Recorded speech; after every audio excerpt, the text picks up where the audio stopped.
What is up? Welcome into this Wednesday edition of Pushing the Pile. Schedule release day to all who celebrate. Do you celebrate, Kyle? Schedule release day?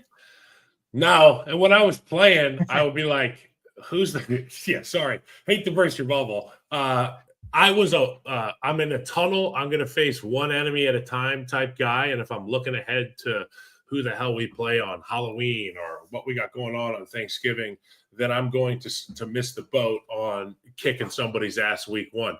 The one time I really remember the schedule release was when we had J.J. Watt on the schedule week one. And I feel like anybody pays attention when the Houston Texans come up and it's a road game. So really that was the one that I paid attention to. It's who is your first real threat? Who's the first person that can kill you? That's who you circle. That's who you train for in the offseason. And you hope that training carries you through for whatever other name that they pull out there week 2 through 18.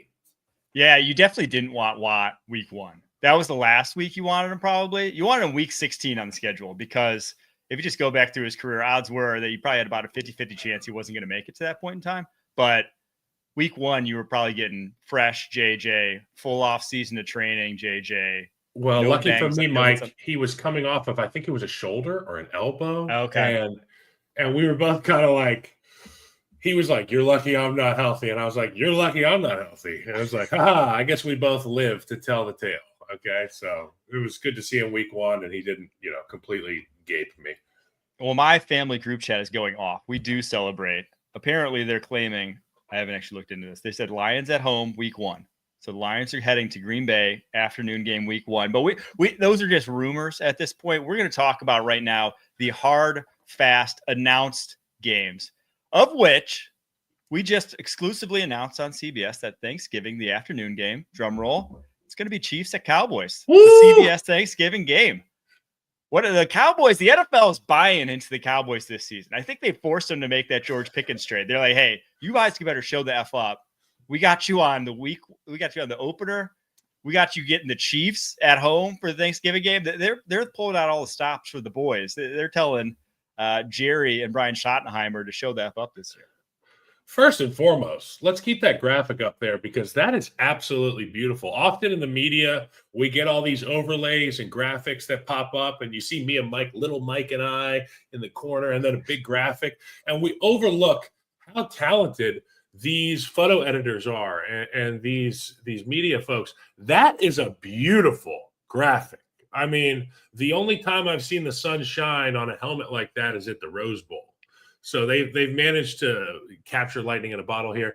But as far as the football goes, Chiefs, Cowboys, a lot of questions about the Chiefs, even more questions about the Cowboys. And to your point, with week 1 being Eagles, Cowboys, there's going to be a lot of questions answered early. November, that's the 11th month of the year. There's a lot of football to be played before then. We're going to know a lot about this team. This could either be a snoozer or it could be a real fun one.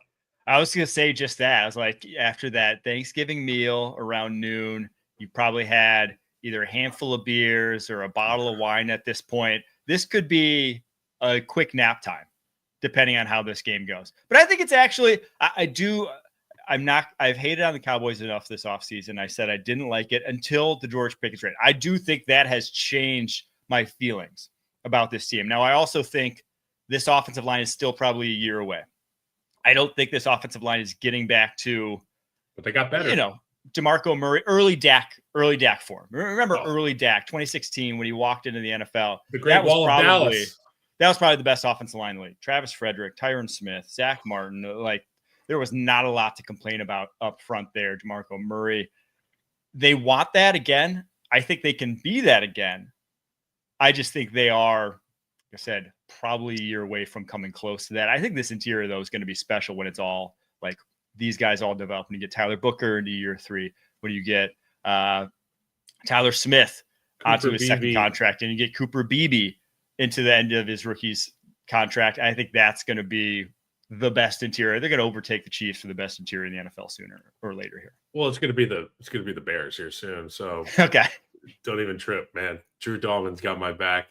Yeah, and to your point, the Dallas Cowboys have been synonymous with offensive line excellence for as long as I can remember. And when I got into the league, it was Tyron Smith signing that 10-year, $100 million deal, which at That's the insane time deal. was ludicrous in a good way, and now it's ludicrous in a bad way. But Zach Martin, Travis Frederick, you name it, the list goes on and on and on. They had a couple rotating pieces in there at the other spots, but now they've got those same positions spoken for, but they're young. They have to grow together. Let's just hope that Dak's age doesn't surpass their ability to grow as a team, and they can kind of hit the sweet spot there as an offensive line. On the flip side, the Chiefs, the thing is, I worry a little about this defense. I think we're kind of at the point. Last year felt like, the last 2 years, it felt like they were trying to just cobble it together. They're just like, let's just hold it on for dear life as much as we can to keep this, obviously, championship core intact. And it seems like every passing year, last year was L'Jarius Sneed, and now Turk Wharton. I do just think that this defense and Justin Reed, it's like this defense doesn't just quite have the same feel that it did. And that's going to be the biggest question mark for them this season. Because I think offensively, this should be the best collection of skill talent that Mahomes has had since he lost Tyreek Hill, right? It should be that. Yes. Where you have Xavier Worthy, Hollywood Brown now healthy, Rashee Rice should be back healthy. You have Jalen Royals, who you just drafted. Obviously, Travis Kelce's still there. But you have pieces now. And I'd even throw Bashard Smith in there as a receiving back that can actually make plays for them early out the gate. So I do think that this Chiefs team is going to be very interesting because obviously when you have Mahomes, you always have a chance. But like you have Mahomes and weapons now. It's something that they lamented when they were winning Super Bowls was that he had no one to throw to. Well, now he has someone to throw to. So I am curious to see how that goes. And then also how Steve Spagnuolo cobbles it together with the defensive core that's just kind of getting depleted. Yeah, and they've got a guy over there at the left tackle spot now in Jalen Moore, so they can focus on what their interior is going to look like. They can find ways to help out Caliendo. They can find out ways to take advantage of Creed Humphrey and Trey Smith. It's no longer the three horsemen in the middle. So you're going to have to – Andy Heck is going to have to figure out creative ways to not only give some help to that left guard spot, but also find a way to protect Patrick's blind side. And as we've talked at length on this show – you see what's on the right side if you're Patrick Mahomes when he's dropping back in his – so you're affected in the play by what you see, and that's the right tackle's block against the left defensive end or the right guard, Trey Smith. But what you don't see is what kind of keeps you up at night, and that's that blind side spot. And that's where you have so eloquently discussed with me, that's where the – big momentum swing plays happen. Not just sacks or batted balls or pressures. That's turnovers. That's from the backside. You don't see it coming. The ball's not protected. So with Jalen Moore and Caliendo over there on the left side, I anticipate some creative ways and also some guys on the right side stepping it up and saying, we don't need your slide. Take it elsewhere. We're going to handle these guys. We need Patrick to have that confidence because when Patrick's confident and he knows he can step up in the pocket with the receivers that you discussed, it could be very scary in the AFC West again. Yeah, to put some numbers to what I think we've talked about it before, but when I was at PFF, we used to obviously chart every pressure and who was against, right side, left side, and we found when running the numbers that when you got pressure from the right side, that it impacted a literal pass. So if you pass the ball still, those passes had a lower success rate, lower EPA than when you were getting, when your left tackle was losing.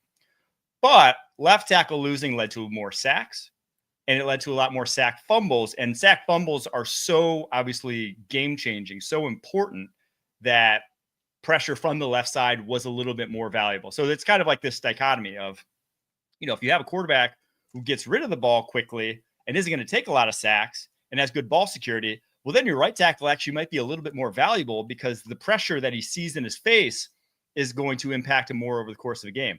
But with Mahomes, kind of the way he plays with trying to extend plays, it is that backside, it is that left tackle that, in my opinion, is more valuable for him. So we'll see how Jalen Moore fares this season. So let me say one more thing about this Chiefs-Cowboys game. With all we just discussed with the offensive line, the defensive line, read down the list of the guys who are going to be rushing the passer for this Cowboys team, and it's going to be a long day at the office for the Chiefs, who are going to be on the road in Dallas on Thanksgiving. Yes, I know Kansas City travels well. The Chiefs are originally a Texas team. There's probably still a big contingency of people that love the color red in Dallas. But it's Osa, it's Mozzie, it's Donovan Ezeraku, Micah Parsons. The list goes on and on and on. They're going to be tested. So if things haven't gone well September through November for this Chiefs team in the protection department, I don't anticipate it getting any better on Thanksgiving in a short week against this unit. Yes, we'll see. I mean, I do think both these offensive lines are kind of the keys for these respective franchises this year. It's if they can get a lot of those young guys to take big steps and be who they thought they were when they were drafted, I think the Chiefs can win a Super Bowl. The Cowboys can make the playoffs. If they can't, if those guys don't, I do not see it happening. I just don't. So we'll see on Thanksgiving. Next one here in the first block, little bit of news. Trey Hendrickson. He says he's not going to play this year. He shows up to practice, says he's not going to play this year. Had some great quotes from his interview. Stayed there for like 20 minutes, took questions. One of my favorites here. I'm a Floridian. So there's unprovoked shark attacks and there's provoked shark attacks. And the comments that are being made, whatever happened at the combine, whatever happened at the owners meeting, and the text I got yesterday, this is not something where I'm just twiddling my thumbs thinking, oh, how can I get the next one up? Most of my teammates will agree. I don't spare my opinions. Kind of stay out of the media for that reason because I'm an emotional player. And after a loss, it's a lot harder to talk than after a win, especially in the circumstances we had last season. So I carry it with a tremendous amount of respect. But these things are provoked. He hates it. And he's a shark, by the way. Yeah. You know how sharks don't have many moves? Great white. Sharks don't have many moves, but they got big-ass jaws, and they're coming for you, and they're coming for legs, and they're ripping arms off, and that's what Trey Hendrickson does. And if you want that to be part of your defense, really all that is your defense historically over the course of the last 12 to 16 months for the Bengals has been this guy, this great white shark off the edge getting the quarterback. So the biggest piece of your defense is in tennis shorts and basketball shorts and sandals at practice in the spring. Let's find a way to get that guy paid, okay? I know you spent all that money on those receivers. I understand it. So to put some context around this, Trey Hendrickson is 31 this year. He obviously led the league in sacks last season. He's still at the top of his game. Maybe like literally at the top of his game. He's never been better. His sort of game is one that I think should age well, given it's based off of flexibility and power. And yes, and like he is a power player off the edge. The guy can sink into his bull rush. He is capable of that. That should age. I mean, if you sign him to a 3-year deal, which I think is the going rate just for anyone nowadays, you rarely see big money guys even going for longer than 3 years. You should feel good about him being able to play through those 3 years. The Bengals have $26 million in cap space. Trey Hendrickson is due a $15.8 million salary. He has an $18.6 million cap hit. Obviously, when the top edge rushers in the NFL are getting closer to $40 million, he is woefully underpaid. You do discount some injury risk at that age. You do discount some decline in play at that age. But his play is top 5 in the league. Was last year. I think putting him closer to the $30 million range is something that, if you're the Cincinnati Bengals, is almost a no-brainer if you want to win a Super Bowl. Because the last year, we talked about it all last season, this team underperformed because they had 3 guys in the locker room who were supposed to be your leaders who didn't want to be there. Or not didn't want to be there, but we're not going to set the tone. We're not going to be leaders because they weren't getting paid like leaders, because they weren't getting the respect from the team. And you can't run that back. You obviously got a big win to get T and Jamar signed for the next 5 seasons. Huge win. But you can't run it back with your one guy who was productive last year on the defense side of the ball disgruntled, and then obviously him saying he won't even be there if he doesn't get a new contract. Yeah, I think one thing that stands out to me is that in this version of the NFL that we're living in today and we're witnessing today, it's very rare for a player to stay with the team, for a long time. Right? I mean, these guys bounce around so often. It's like watching the NIL happen in NCAA. You got to learn all these new numbers and teams for all the new players that are on them. Trey Hendrickson is a staple in Cincinnati right now. And I know he's been elsewhere, but he is a Cincinnati Bengal. When I close my eyes, I think about Trey Hendrickson. I think about him rushing the passer in orange and black. I'd love for it to continue to be the same thing, because what a great compliment to a team that is explosive on offense, can put up points. Let's just go put the best edge rusher to go help out, because we know that if we score a touchdown in the first drive, it's the other team's going to be trying to play catch up the entire game. What do you do against a team that's playing catch up? You pressure the hell out of them. You rush the quarterback as best you can. And who does that right now? It's Trey Hendrickson. So find a way to sign him. Like you said, 30. Shoot, I'd back up more than that for this guy. But if you weren't going to re-sign him, if you were just going to try to call his bluff and make him play this year out, I don't understand not trading him before to get draft capital that can impact this roster this year. They should have traded him to the Bears the day before the draft. Okay. I don't understand why you wouldn't. If someone's willing to give you, he said in his press conference, he's like a first, 2 firsts. No, I don't think anyone's going to give you truly even a first for Trey Hendrickson. He's great, but he's 31 years old. I can't remember the last time. I'd give him a 31. But yeah, someone could give you a top of the second, maybe end of the first with a pick swap attached to it. Like it would get you a big haul in return. Like draft capital that you should have needed, given how you drafted this year, what we talked about already. But yeah, for the Cincinnati Bengals, if you're a Bengals fan, this is kind of just more of the same disheartening organizational failures that unfortunately they become synonymous with. If they didn't have Joe Burrow walk through that door, it would still be a lot of more of the same that we've seen from Mike Brown, unfortunately. So they said they were changing. We thought after the T and Jamar stuff that maybe it's like a new leaf. Well, hopefully they get this done and get this done soon, because if this creeps into training camp and you're Cincinnati Bengals, it's just like, I feel like you're writing last year. Yes, you're writing your own ticket to missing the playoffs again for the Bengals. You just are. Stupid. Next up. And they fired Lou Anarumo, which pisses me off too. But yeah, someone had to be the scapegoat, unfortunately. It wasn't going to be Duke Tobin. The guy's been there. He built the stadium. All right, we're going to do the international games. A large lineup, I think the biggest lineup ever of international games announced already, and the primetime holiday games coming up right after this. Get ready. Wait a second. I thought we were going tubing. All 3 Sonic the Hedgehog movies and Knuckles are now streaming on Paramount Plus. And everyone loves it. Every adventure.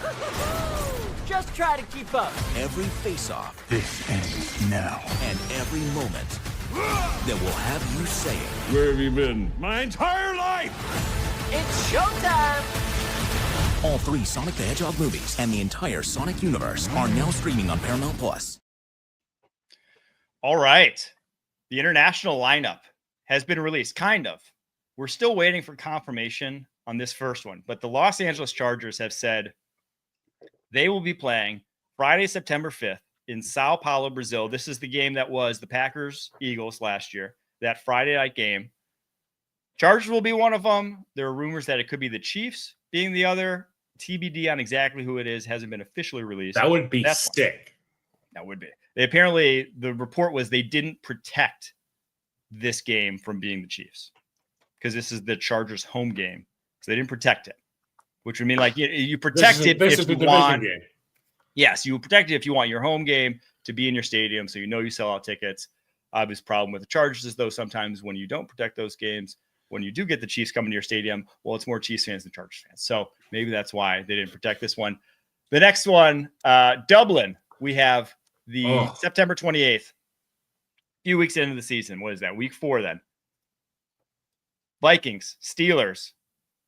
The next week, Vikings stay across the pond. London game against the Cleveland Browns. First time that's ever happened. We'll discuss this after this. Broncos, Jets, October 12th in London. Rams, Jags, October 19th in London, the Jags annual trip over there. Falcons, Colts, November 9th in Berlin, Germany game. Commanders, Dolphins, your final one of the season, November 16th. That one's in Madrid. That's in Spain. I'm Googling the Olympic Stadium in Berlin because I'm like, I just know it's cool. And it's literally just like a classic looking stadium from the outside. Is On it the just one of inside, those it full looks, circles? Is it just yeah, full circle with the canopy over the top. Mm. And then it's got a giant, like 8-lane blue track around it. So it literally looks like a stadium that the Olympics could take place in, which makes sense why it's called the Olympia Stadion Berlin. First and foremost, to go back to the Chargers Sao Paulo game for Friday, September 5th, don't forget that the Chargers were in San Diego not too long ago, and that's the closest team to Central America and South America. So you get that entire contingency of football fans who are trying to latch onto something close to them. I would imagine that there's some Chargers fans in Brazil, which is why it makes sense to have a division game down there. But the antidote to that is that Patrick Mahomes is revered worldwide, like Michael Jordan was. So, for the Chargers, maybe they would hope it would be like the Broncos or something. But yeah, if Patrick shows up, there's going to be as many Patrick Mahomes jerseys as there are Chargers jerseys in the stadium. Oh, yeah. The 2-week trip for the Minnesota Vikings to Dublin and London, that's not the United Kingdom, right? It's, thank you, baby. My wife just brought me a coffee and a great baked treat from The Seed. If you've never been to The Seed in South Florida, fantastic. Bring your checkbook, though, because that place is expensive. So back to the Vikings trip. When I took a trip to Europe and played, it sucked, not because where we went sucked. London was beautiful. The Tottenham Hotspur Stadium was state-of-the-art. The people were class. Bosh. I love going to London. You know what I'm saying? I would imagine I might even love going to Dublin, Ireland even more because my people are Irish. Well, at least the people that came before me. I love the 2-week stay because you don't feel like you're up against it travel-wise. They're going to take care of you on the way out. You're going to fly in a massive bird across the pond. You're going to have the best seats imaginable. You and I already know that the Vikings are at the top of the list in terms of taking care of their players, taking care of their staff, players' families. I imagine it's going to be a family affair. I like this, the 2-week stay out there, 2 different locations within a short trip from one another. You get 2 weeks. You don't have to think about, well, it's going to suck flying out. We're going to play and bang, we got to go back to the States. No, you settle in, you play another game. A week from the Dublin game, so it's Sunday to Sunday, and I think it works well. And those 3 teams, Steelers, Browns, Vikings, those are 3 teams that I could see totally being well received by the folks in Europe. Yeah, I honestly, if you're the Vikings, obviously, like some people won't want to stay a full week in a different country, but you have now a competitive advantage in that second game, in my opinion. You've been there a week. You're acclimated. You've been there 2 weeks. Your body's acclimated. Obviously, you played a game the week prior, but like Cleveland Browns come there not having had that. So you're going to be in, not in your own bed, not on the road, whatever. But I think it's a little bit of a competitive advantage for them. And then I think you're going to be bookended. They're going to have a bye after it. So it's not that big a deal coming back. And it's 9:30 Eastern time. Wow. Crazy.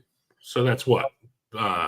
4 o'clock game, something 3 o'clock, something like that. I don't know what it is. I don't do the translation. We just know geography. We don't know. I just know that what would they be called? Ireland and England. They have been beefing. 5-hour time difference. They've been beefing 2:30 for quite some time. Yeah, 2 different countries, Ireland and the UK. 100% 2 different countries, and 100% like get over here. They've had problems in the past. We'll just say that. Let's power rank, though. Actually, before we get to the power ranks, these matchups, I had one question. I saw this on X earlier, and I was curious because you've obviously played international games. Do you get taxed in the foreign countries? Do they take money on top of what you pay in taxes in the U.S.? Can you tax your account? That's a very good question. Keep talking. I'm going to find out the answer to it right now. Okay. I'm going to mute myself. I'm calling a friend. Phoning a friend. All right. Phone a friend. I will get to the power rankings for these matchups. So I'm going to act as if, because there have been reports out there, we just can't confirm them, that it is Chiefs Chargers. That is that Friday night game.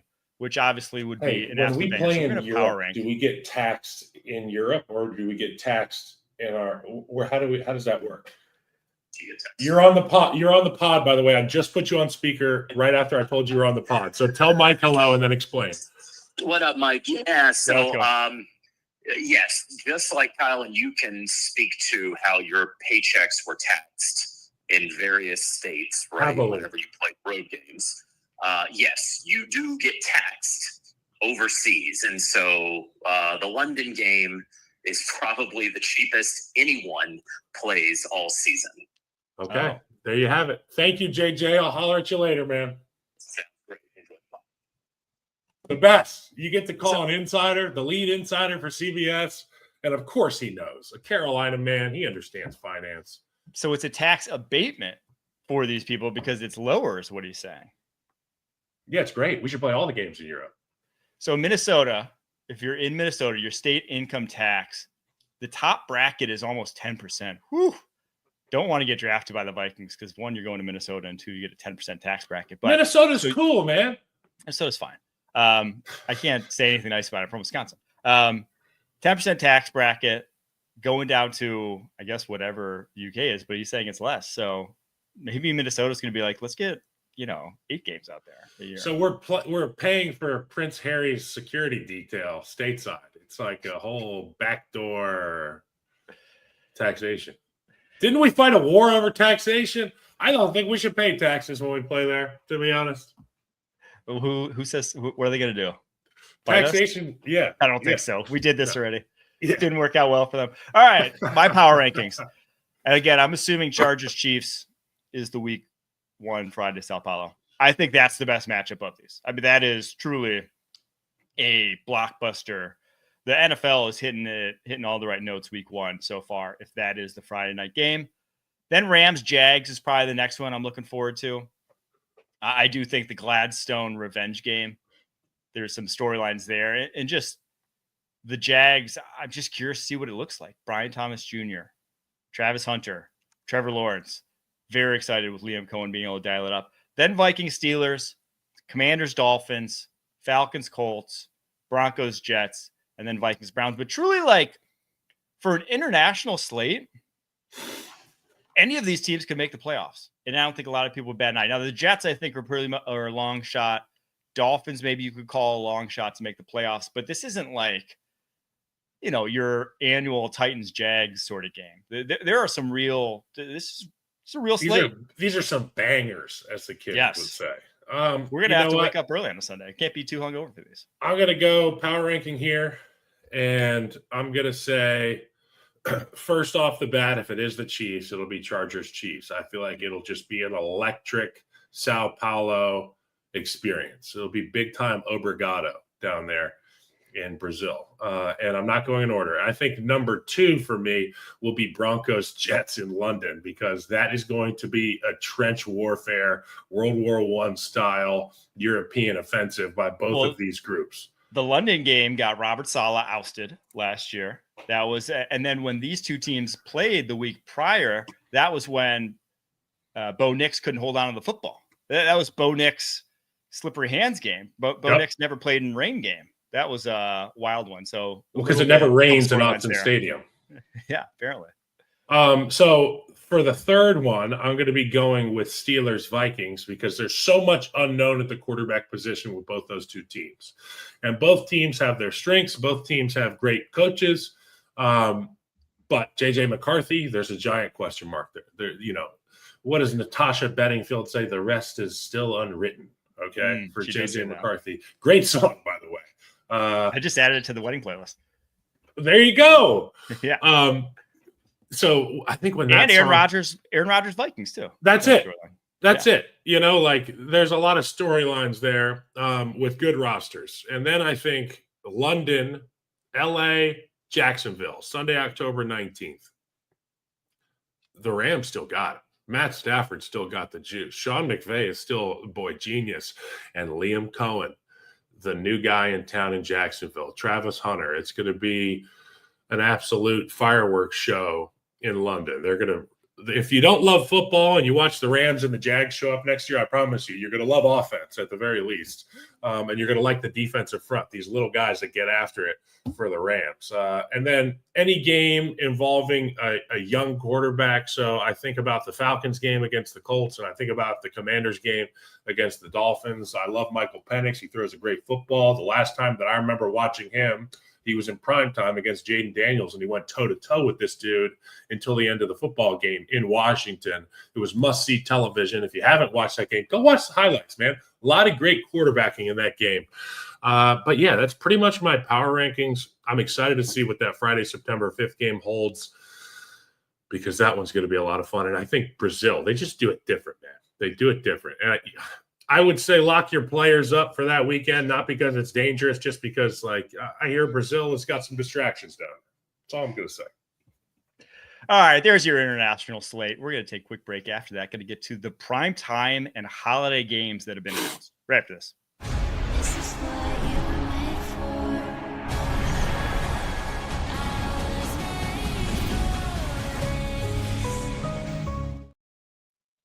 All right, primetime slates that have been announced. We have obviously we discussed already, Cowboys, Eagles, the season opener.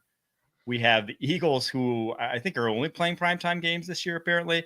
They got a Monday nighter, November 10th, against the Packers in Lambeau. Oh, We have the Friday night game post Thanksgiving.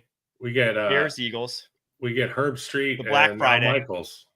Oh, the dynamic duo on the call. Dynamic. Then our Christmas game this year is Broncos Chiefs. Remember that thriller that was Steelers Chiefs last That's year? gonna That be one's on awesome. Amazon Prime, not the Netflix game. I'm not sure. I believe there's a Netflix game again this year. Haven't been announced yet though.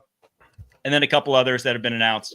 We got the Packers at Bears Saturday night game before Christmas, and the Eagles at Commanders Saturday game as well, the one before Christmas. So I might be that's able what's to been announced. you and I might be able to go to this Bears-Eagles game Friday, November 28th. Oh, And- right after. And you know who else probably wants to go to that game? My brother Chris. Ooh, I think it's a there we great go. opportunity maybe to cross-pollinate podcasts. We can do a little Bo Allen, Chris Long, Mike Renner, Kyle Long. We can have some fun. Bears, Eagles. You're the neutral party here. You can talk, get down to brass tacks. It'll be a lot of fun. I can mediate. I can be like Qatar.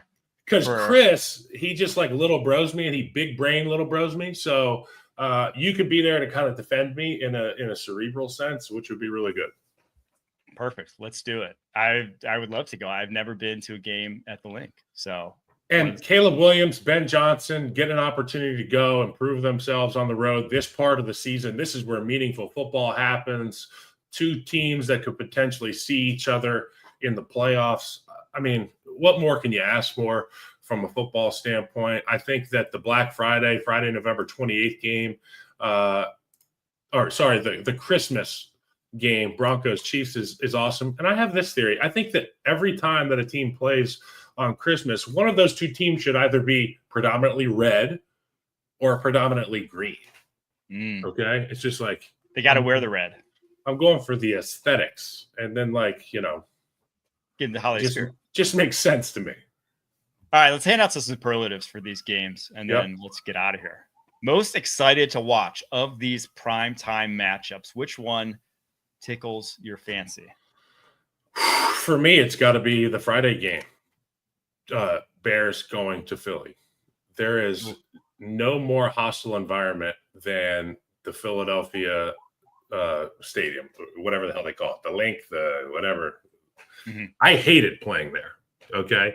And I had bad experience. My rookie year, we went there. We lost by like 45 points to Chip Kelly. It just felt like it was a never-ending drumming. The Bears have an opportunity to rewrite history. That's one that I'm extremely excited about. And then obviously, there's some other ones in there. But for me, the Bears-Eagles is the one that I'm looking forward to the most.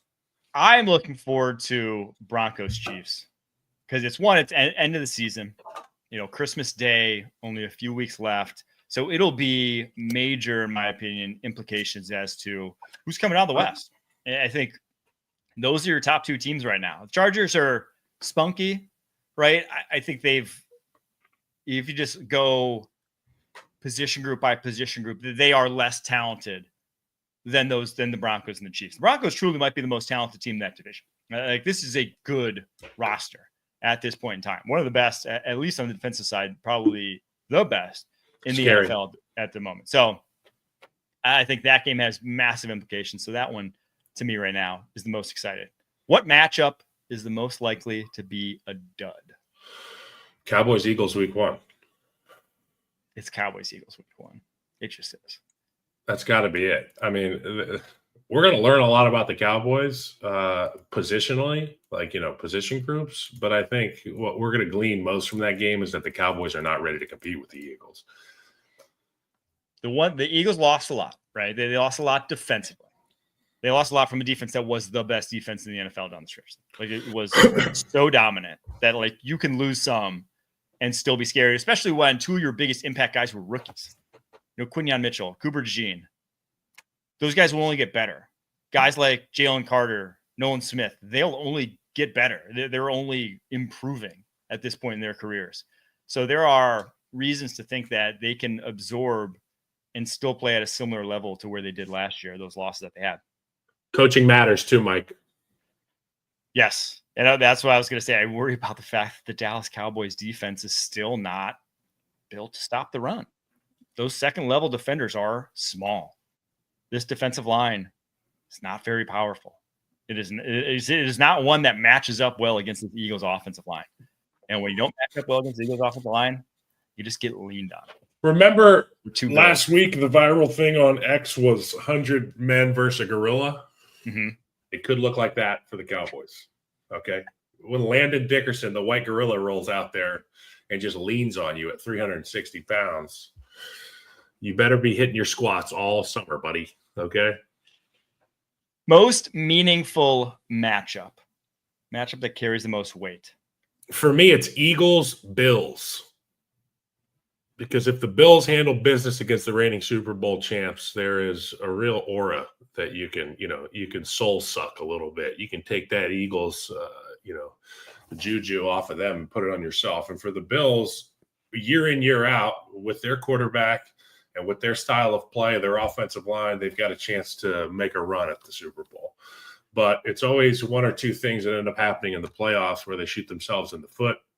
This, I think, gives them real confidence heading into the postseason. If the Eagles get handled by the Bills, it could be that shot in the arm that they need. I think it's any of those Christmas week matchups. Broncos, Chiefs, Packers at Bears, Eagles at Commanders. It's kind of this, the stretch run. This is kind of the start of it. Those are all teams that in divisional matchups that could be deciding, jockeying for a position at the top or, second in the division, wild card. I do think all those games are going to likely meet the most of all these teams. So obviously the Bears, I believe, are the only one in the announced primetime games that didn't make the playoffs last year. Which team is the most likely to fail to meet their high expectations? The answer to that question to me is the Washington Commanders. Oh. And the reason I say that is because I don't think it's for a lack of talent or, I think Jaden Daniels is a special quarterback. I think Dan Quinn does an incredible job of instilling a culture into his football team that makes them punch up. They punched up all year last year. They won in miraculous fashions a number of times last year. So the only reason that I say the Commanders is because their ride was so magical last year. It's hard to bottle that. It's hard to string it together. And I think that the expectations for the Commanders are so very high because of where they finished last season. Had they not had that magical run in the postseason and they just, they made the playoffs, maybe lost week 1, they wouldn't be on my list. But people have NFC Championship, Super Bowl, or bust type expectations for the Commanders. I could totally see them getting to an NFC Championship, riding the back of the guy who wears the cape and Jaden Daniels. But the team's got some room to grow here before we can say that they truly are a powerhouse. All right. Yeah, I just think the Commanders are so well schemed on both sides of the ball right now for the talent they have. They made so many plays this offseason. And I think I said the other day, like they feel like they're even Jane Daniels injury proof in having Marcus Mariota and how he looked last year. So I think they'll at Got to least play be a some playoff defense team, on the back end. but their expectations are sky high, right? Their expectations after going to the NFC Championship game, like that was almost, I don't want to say it was the worst thing that happened to them, but that set expectations almost too high now for this Commanders team. Because like the slow progression that happens for young quarterbacks, now you're not even expecting that. Now it's like Super Bowl or bust. I'll put it Because to you you like already this. made the championship game. We all really liked Toy Story. It was a magical ride. It was well written. The characters were great. Leadership, top notch. Woody, Buzz Lightyear was great. I wasn't a fan of Toy Story 2. And it wasn't because Toy Story 2 wasn't a fantastic movie. It was because Toy Story was so good that I'm measuring everything else up against Toy Story. And, I brought my daughter to Moana 2 a few months ago in the theaters. It was her first time in the movie theater. She loves Moana, the original Moana. She was looking at me the whole time like, this isn't Moana. I was like, yeah, it's Moana 2. It's the second iteration. And it was her first real taste of really what I'm talking about with the Commanders. So good year one with Jaden Daniels. Such a magical ride. Tough to replicate that. That's what an analogy.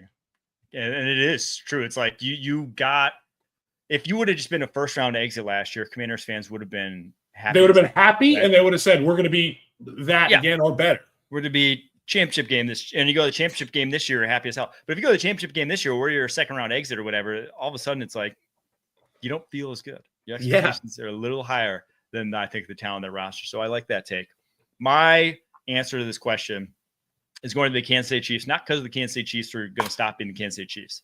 It's because the rest of the West is finally a real division. We did this a couple of years ago, right? When they got Russell Wilson, when we thought there was like super teams. Those people were saying, is this the best division of football? But the thing is, they didn't have the coaching staffs back then. They didn't have what we have now in Pete Carroll, Jim Harbaugh, Sean Payton. Like that is the best coaching staff division in football. I don't even think that's like a hot take, just with the rings and the success that all those guys have had throughout their careers.